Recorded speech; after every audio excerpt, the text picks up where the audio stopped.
Bisa dikatakan Sile itu adalah konsep kehidupannya generasi Minang. Dan ketika kita berbicara tentang pariwisata, Sile ini luar biasa memberikan peranan di dalam pariwisata.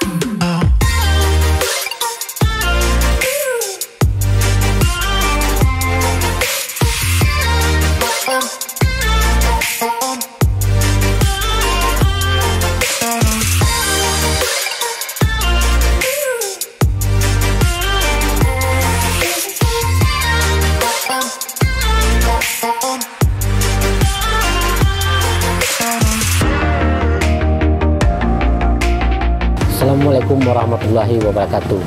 Kembali lagi di Melapak Mautalamak Pariwisata dan Ekonomi Kreatif. Saya Mak Muya akan menghadirkan narasumber salah seorang pelaku ekonomi kreatif pada subsektor seni pertunjukan. Bersama saya sudah hadir Buya Zahari Abdullah. Buya Zahari Abdullah ini berada di Nagari Cupak yang sehari-hari berkegiatan sebagai petani. Untuk lebih lanjutnya, mari kita berbincang dengan Buya tersebut, Buya Zahari Abdullah. Assalamualaikum, Buya. Waalaikumsalam warahmatullahi wabarakatuh. Bagaimana, Buya? Alhamdulillah, Mak. Seperti yang kami dengar, Buya adalah salah seorang pelaku dan pemerhati dan seorang guru silat duo yang ada di Nagari Cupak. Kami ingin mengetahui apa sih kiprah-kiprah Buya dalam hal memperkembangkan, mempertahankan, dan melestarikan tentang silat ini. Jadi, terima kasih, Mak. Sile, kalau dari hasil penelitian saya, jadi mungkin saya lebih bagus bercerita sedikit tentang cikal bakal pemahaman saya tentang Sile. Saya dibesarkan oleh orang tua yang sangat hobi dengan Sile. Jadi dari kecil saya berkumpul dengan tua-tua Sile, guru-guru Sile yang tidak lain tidak bukan ceritanya hanya seputar Sile. Jadi disinilah perlu kita penegasan tentang hakikat itu sendiri. Jadi saya melakukan penelitian untuk memenuhi pemahaman apa yang saya terima di kampung, sehingga saya melakukan penelitian ke berbagai daerah dan hampir ke seluruh Indonesia untuk memahami apa itu Sile sudah melanglang buana. Ya. Jadi apa itu Sile yang sesungguhnya? Jadi di akhir perjalanan saya 2005 saya mulai pulang kampung, saya menemukan bahwa Sile itu adalah himpunan dari seluruh pengetahuan yang dirumuskan dan dilahirkan dalam gerak langkah sebagai bayangan kepribadian. Jadi artinya Sile itu berbicara seluruh aspek kehidupan. Bisa dikatakan Sile itu adalah konsep kehidupannya generasi Minang. Dan ketika kita berbicara tentang pariwisata, Sile ini luar biasa memberikan peranan di dalam pariwisata itu sendiri. Di mana peluangnya Sile bisa memperkembangkan pariwisata, Bu ya? Jadi seperti apa yang saya bicarakan tadi, Sile adalah berbicara tentang konsep kehidupan, maka dalam Sile ada beberapa konsep-konsep utama, diantaranya dikenal dengan istilah langkah tigo. Jadi kita sekarang berbicara tentang konsep, bukan berbicara tentang aliran. Ada langkah ampe dan ada langkah 9. Ketika kita berbicara tentang langkah tigo, kita berbicara tentang prinsip dasar. Yang pertama ada berbicara kalau di dalam dari diri manusia kita berbicara 3 kecerdasan. Yang pertama kecerdasan intelektual, kecerdasan spiritual, dan kecerdasan emosional. Dalam pariwisata, untuk menghidupkan pariwisata itu sendiri, maka 3 hal inilah yang harus menjadi landasan. Yang pertama tentang wadahnya, di mana kita memiliki alam yang luar biasa sebagai wadah untuk pariwisata. Tapi selama ini pariwisata khususnya di Sumatera Barat kurang berkembang karena belum memiliki isinya. Jadi bagaimana kita memunculkan isinya sehingga punya nilai tawar. Jadi untuk mengisi wadah yang telah disediakan alam yang sangat luar biasa, kita memunculkan tentang kearifan lokal, kekayaan kebudayaan kita. Disinilah yang pertama nilai tawar atau daya tarik dari pariwisata kita sendiri. Jadi diantaranya saya sebagai pelaku pemerhati sekaligus peneliti Sile melakukan berbagai acara untuk menarik pariwisata, untuk memajukan pariwisata khususnya Sumatera Barat dengan berbagai program. Jadi tadi Buya mengatakan ada 3 langkah. 3 langkah, 4 langkah, 9 langkah. Iya. Yang 3 tadi nilai apa sih ya? Tentang 3 konsep. Kalau di dalam Sile ada kecerdasan intelektual, ada kecerdasan emosional, dan ada kecerdasan Kalau yang langkah 4 ini gimana Bu ya? Langkah 4 secara hakikat kita berbicara tentang perwujudan, tentang sudah berbicara seluruh aspek di dalam konteks pariwisata. Selain ada konteks, kemudian ada isi, kemudian ada kemasan, dan ada promosi. Jadi kalau kita jabarkan ke dalam konteks pariwisata, untuk memajukan pariwisata kita harus memiliki 4 konsep ini.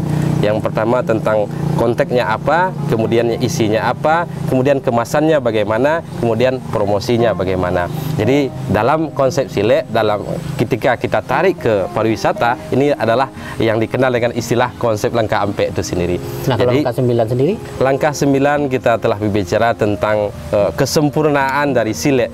Kalau di dalam konsep pariwisata kita telah berbicara tentang kesempurnaan dari pariwisata itu sendiri, menggabungkan antara langkah 3 dan langkah ampe yang menyatu di dalam satu konsep dan satu tujuan bagaimana kita memajukan pariwisata. Kalau di dalam Sile ditambah dengan antara lahiriah dan batiniah, bagaimana kita berbicara tentang energi dan materinya, bagaimana materi dari pariwisata itu mampu menarik wisatawan baik itu lokal maupun mancanegara.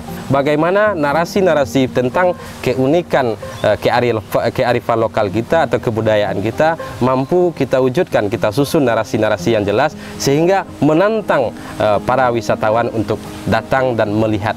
Mungkin itu kesempurnaan dari langkah 3, langkah 4, dan langkah 9. Sehari dalam praktek dalam pelaksanaan Sile itu sendiri kan, menurut yang saya tahu ada langkah 2, ada langkah 3, ada langkah 4. Iya. Nah, gimana itu Bu ya?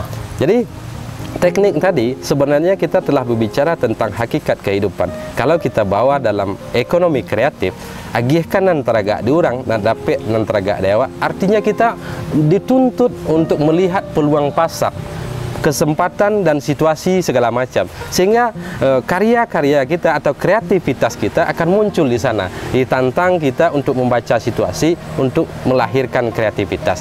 Jadi Sile adalah sarana pelatihan atau pendidikan tradisional untuk membuka cakrawala pengetahuan untuk melihat peluang-peluang dan kreativitas. Apalagi di bidang pariwisata dan ekonomi kreatif sangat dituntut menarik minat bakat pariwisata atau wisatawan adalah dengan kreativitas, kekayaan dan kearifan lokal. Jadi intinya gitu kan Bu ya, dengan silat kita bisa mempromosikan pariwisata daerah. Iya, tepat sekali Pak. Jadi dengan silat, dengan Sile secara tradisi, bukan sekedar kita berbicara tentang ruang yang sempit, tentang hanya sebatas pertunjukan. Seperti pengalaman kami, saya dan beberapa kawan-kawan di beberapa tahun. Yang pertama di tahun 2013 bersama kawan-kawan ada Pak Jufrizal Rajo Malano di Talang Babungo, ada Eduardo Gucci. Kami membuat tentang sebuah festival internasional. Di sana yang ikon acaranya berbicara tentang Sile, tapi kami tidak ketinggalan memperkenalkan kekayaan alamnya, tempat-tempat objek wisata seperti Danau Kembar, kemudian ada pemandian air Yange, kemudian dan macam-macam. Di selain itu kami mengenalkan juga tentang berbagai kuliner-kuliner tradisi kepada tamu-tamu yang datang dari berbagai negara. Di selain itu kami juga mengenalkan kerajinan-kerajinan seperti pakaian endong dan lain sebagainya kepada kalau dalam bahasa Minang Sarawagalembong. Ada perbedaan antara galembong dan endong itu sendiri. Jadi sebenarnya disinilah sebenarnya saya ingin berbicara tentang konteks-konteks nilai. Jadi ada kadang-kadang kurangnya informasi kepada masyarakat, kurangnya informasi atau narasi yang diberikan kepada yang ditampilkan ke publik, sehingga kurang daya tarik pariwisata selama ini. Jadi antara galembong dan endong itu ada jauh perbedaannya. Yang pertama dari pisak. Kalau galembong itu pisaknya lebih rendah, lebih jauh di bawah, dan biasanya digunakan secara umum untuk randai. Randai ya. Ya, sementara ada endong. Kalau di wilayah Agam, galembong ini juga dipakai untuk latihan Sile. Nah, tapi kalau di daerah Solo lebih dominan kita memakai endong yang pisaknya lebih agak tinggi gitu. Jadi ada banyak perbedaan-perbedaan, termasuk ikat kepalanya. Sarawagalembong dipakai untuk randai, kebanyakan dipakai untuk randai. Tergantung daerahnya, di mana ada Salingka Nagari, Pangulu, Salingka Kaum. Jadi tergantung sikon-sikon daerahnya. Nah, jadi secara umum kalau di Solo kita lebih dominan memakai endong. Nah, kabarnya Buya sekarang mengembangkan sile untuk sehat. Iya. Balem mode Buya menari-nari mode 7 lihat nak atau kayak seperti orang menari poco-poco. Yeah. Lain enggak ke situ arahnya Buya. Yeah. Ketika tahun 2005 saya pulang kampung, saya telah mulai melihat mulai terkikisnya nilai-nilai kebudayaan. Sementara nilai kebudayaan itu yang akan menjadi daya tarik dari pariwisata. Dari sanalah saya mulai mengkreasikan dengan gaya-gaya kekinian tentang sile itu sendiri, diantaranya sile sehat. Sile sehat itu terinspirasi dari berbagai persoalan-persoalan yang berkembang di masyarakat tentang masalah kesehatan, di mana kemajuan pengetahuan di dalam dunia kesehatan belum mampu menjawab seluruhnya persoalan-persoalan kesehatan. Disinilah saya membutuhkan, atau masyarakat sebenarnya membutuhkan teori-teori yang tradisi tapi kemasannya secara modern. Nah, disinilah cikal bakal sile sehat itu sendiri. Jadi sile sehat memang pergerakannya lebih kepada gerak lembut, tapi saya menyusunnya dengan menghitung yang seperti apa yang saya sampaikan tentang teknik sajangka dua jari, yang mengkaji tentang titik saraf atau sistem saraf di dalam tubuh, kemudian diseimbangkan dengan aliran energi atau frekuensi energi di dalam tubuh, di mana tubuh manusia ini memiliki frekuensi energi dengan alam, sehingga terjadi vibrasi energi antara pancaran maupun tangkapan energi alam. Seimbang, sebagaimana Pituah mengatakan tubuh naskah alam, alam naskah tubuh. Jadi ada keseiramaan, keselarasan antara tubuh dan alam.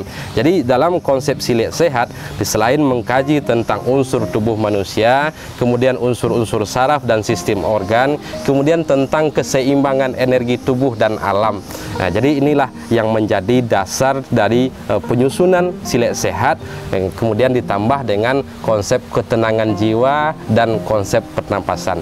Jadi salah satu kekayaan kesanah budaya kita, bagaimana kita mampu mengkreasikan, berkreativitas untuk melahirkan hal-hal yang baru tanpa menghilangkan nilai, tapi sesuai dengan kekinian, diharapkan menjadi salah satu daya tarik untuk pariwisata Sumatera Barat ke depannya. Untuk sile sehat itu sudah ada di hasilnya, itu sudah dipraktekkan oleh masyarakat di sini, atau sudah Buya lempar ke pasaran, gimana tuh Buya? Jadi atau orang belajar ke sini. Ya. Jadi tahun 2005 ada seseorang yang di Malaysia yang divonis masalah jantung, dan secara dokter memonisnya umurnya cuma sekitar 3-6 bulan. Tapi ketika dilakukan terapi sile sehat, dan alhamdulillah selama 20 hari beliau melakukan itu, kemudian dicek ke rumah sakit dan dinyatakan 90% sudah sembuh. Jadi sangat banyak. Kemudian orang-orang yang ada yang dari mancanegara, ada yang dari Inggris, ada yang dari Irlandia mempelajari tentang konsep sile sehat, dan pengakuan mereka sangat luar biasa, di mana ketika melakukan terapi sile sehat hanya dalam waktu 30 menit mereka merasakan efek vibrasi energi dalam tubuhnya luar biasa. Ada yang merasa kesemutan, ada yang merasa tubuhnya panas di awal-awal latihan, kemudian mereka merasakan kebugaran atau kesegaran yang luar biasa. Sebab dari sile sehat bertujuan untuk merestar ulang sistem tubuh, sehingga memunculkan, mengaktifkan atau mendayagunakan kemampuan tubuh untuk mengobati dirinya sendiri. Jadi ini salah satu dari tujuan sile sehat. Nah, jadi terus cara orang datang, mereka kontak langsung ke Buya atau datang ke sini, atau Buya mengirimkan tutornya ke mereka, gimana itu Buya? Iya, jadi secara umum belum begitu dipublish, jadi hanya orang-orang tertentu, orang-orang yang tahu yang baru datang. Tapi mungkin secara lokal hal ini masih baru gitu kan. Ya. Tapi kalau keluar, berita ini pernah dimuat di salah satu majalah bela diri di Inggris, di majalah tertua saya lupa apa namanya, di majalah tahun Time, ya, majalah bela diri tertua di Inggris, judulnya Silet Sehat, Silet untuk Kesehatan gitu. Jadi itu di tahun 2014. Jadi kalau secara internasional sudah dipublikasi tapi belum begitu terbuka gitu kan. Nah, tapi sementara untuk lokal, sebab masyarakat kita secara pemahaman modern perlu kita bagi atau kita kembangkan kembali. Dari cerita Silet Sehat tadi Buya, kan tadi Buya menyebutkan ada yang datang dari luar negeri, Inggris, Irlandia, katakanlah yang kemarin dari Malaysia yang sembuh dengan silet sehat. Mereka itu datang ke sini berapa lama atau Buya yang mengirimkan tutor, atau tapi lebih baik mereka datang ke sini ya Buya? Gimana Buya? Jadi mereka datang ke sini, jadi rata-rata minimal biasanya waktu yang mereka ambil untuk datang itu minimal 10 hari. Ada juga yang sampai 24 hari. Jadi mereka datang, sudah komunikasi, datang tanggal sekian sampai di bandara, kemudian tergantung mereka inginnya bagaimana. Kalau ingin dijemput ke bandara, kami jemput ke bandara, ada kawan-kawan dan mereka menginap di Cupak ini. Ya, kemudian lanjutannya tentang penginapan tergantung juga keinginan mereka. Ada yang menginap tapi rata-rata hampir 90% menginap di sini. Di rumah penduduk. Kita mengaktifkan atau memfungsikan rumah-rumah penduduk yang bisa disewakan atau jadi rumah kos gitu kan. Ada juga yang memakai hotel, fasilitas hotel. Jadi mungkin saya menyediakan latihannya jam sekian sampai jam sekian. Jadi dari hotel mereka datang, atau kalau yang menyewa dekat rumah, dekat-dekat di sini, mereka cukup menentukan waktu gitu kan. Jadi rata-rata saya menyediakan berapa pilihan. Ada terserah mereka mau menginap di hotel atau mau memanfaatkan fasilitas atau rumah-rumah masyarakat. Tapi yang lebih dominan mereka memanfaatkan rumah masyarakat. Kalau artinya kalau mereka memanfaatkan rumah masyarakat, ada nilai ekonomisnya terhadap masyarakat, sudah pasti. Jadi itu yang diharapkan. Jadi bagaimana isi dari kebudayaan atau isi dari pariwisata itu memberikan efek yang atau dampak ke masyarakat luas tentang pertumbuhan atau pendapatan masyarakat. Jadi bukan sekedar tempat menginap, sampai kepada makanannya, konsumsinya bagaimana. Jadi kita akan menentukan kalau seandainya orangnya dari Eropa yang rata-rata kurang pedas, jadi masakan tradisional yang kita suguhkan adalah masakan-masakan yang tanpa rasa pedas. Kecuali dari India atau daerah Malaysia itu masih lidahnya hampir sama dengan kita gitu kan. Bagaimana Buya mempersiapkan penduduk masyarakat tersebut, misalnya menunjuk suatu rumah adat untuk jadi apa? Apakah sudah pernah Buya berikan semacam pencerahan, atau sudah pernah pemerintah memberikan tentang itu tadi? Iya. Jadi terima kasih Mbak Muya, tentang keunikan salah satu dari kasanah budaya kita, di mana masyarakat ini adalah suka menerima tamu. Itu jadi sudah jadi sifat masyarakat. Jadi sifat masyarakat. Jadi karena sifat ini sendiri, sehingga kita sangat mudah memberikan sedikit pandangan-pandangan tentang kepada orang-orang yang bersedia menyewakan rumahnya. Jadi hanya sedikit memberikan pandangan sehingga sudah selesai. Jadi sebenarnya masyarakat kita ini bagi yang sadar, memiliki kesadaran itu tidak sulit. Ya pendatang itu tamu itu tidak menuntut sesuai standar mereka terhadap rumah? Sebenarnya sebelum mereka datang, kita telah menyampaikan kepada mereka, kita menyediakan apa adanya. Jadi kita tidak menjelaskan macam-macam segala macam, tapi kita menceritakan apa yang kita sediakan. Jadi kalau umpamanya toiletnya cuma segini, ya cuma kita sampaikan kepada mereka seperti itu gitu kan.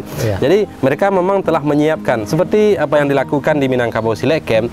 Ketika di acara itu 10 hari, di 3 hari kami tidak menyediakan tempat tinggal. Jadi mereka sengaja membawa tenda untuk tempat mereka tidur gitu kan. Artinya mereka harus menyesuaikan dengan kondisi yang ada. Menyesuaikan kondisi yang ada. Jadi sebenarnya sebenarnya kadang-kadang kita rumit berbicara pariwisata karena kita terlalu mengada-ada. Sementara yang diinginkan orang luar bukan apa adanya gitu kan. Adanya, yang menarik dari kita adalah apa yang kita punya gitu kan.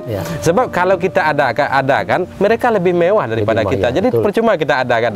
Tapi bagaimana kita mengemas apa yang kita miliki dengan kemasan yang standar gitu kan. Artinya mereka harus menyesuaikan dengan kondisi ada. Itu pun menjadi satu sejarah dan catatan bagi kehidupan bahwa mereka pernah tinggal di situ dan mengikuti tata kehidupan daerah tersebut. Itu menjadi pengalaman yang luar biasa bagi mereka. Menarik ya. Mungkin perkembangan pariwisata kita ke depan juga seharusnya begitu, Bu ya. Iya. Jadi kita harus memberikan pengalaman yang unik bagi para wisatawan. Nah, Buya sudah melakukan, artinya dengan datangnya orang berlatih senam sehat, silat sehat, mereka sudah mengalami pengalaman-pengalaman tata kehidupan di daerah Buya kita. Iya. Jadi yang unik dari kebudayaan atau pariwisata sebenarnya bagaimana wisatawan atau pengunjung itu merasakan kearifan lokal atau hidup bersama masyarakat atau daerah yang mereka kunjung. Sebenarnya ini salah satu. Ada Bu ya, ajak orang tuh ke sawah Bu ya? Ada. Jadi rutinitas keseharian kita terapkan kepada mereka tergantung dari program yang kita sediakan. Jadi ada programnya kita ajak mereka ke ladang. Jadi paginya latihan jam sekian sampai jam sekian, kemudian sorenya segitu. Mengisi waktu antara latihan ke latihan kita kenalkan cara ke sawah, bahwa di mana menanam padi. Iya, menanam padi ini adalah salah satu teknik atau cara masyarakat melatih dirinya untuk memahami berbagai konsep-konsep di dalam dunia bela diri. Jadi ke sawah, ke ladang, segala macam, seluruh rutinitas itu, aktivitas itu mengait seluruhnya kepada sile itu sendiri. Artinya mereka datang dan mengalami apa yang kita lakukan sehari-hari. Iya.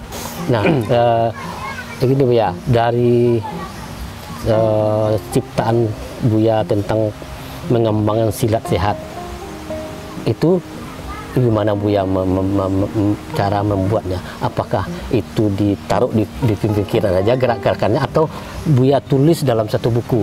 Iya.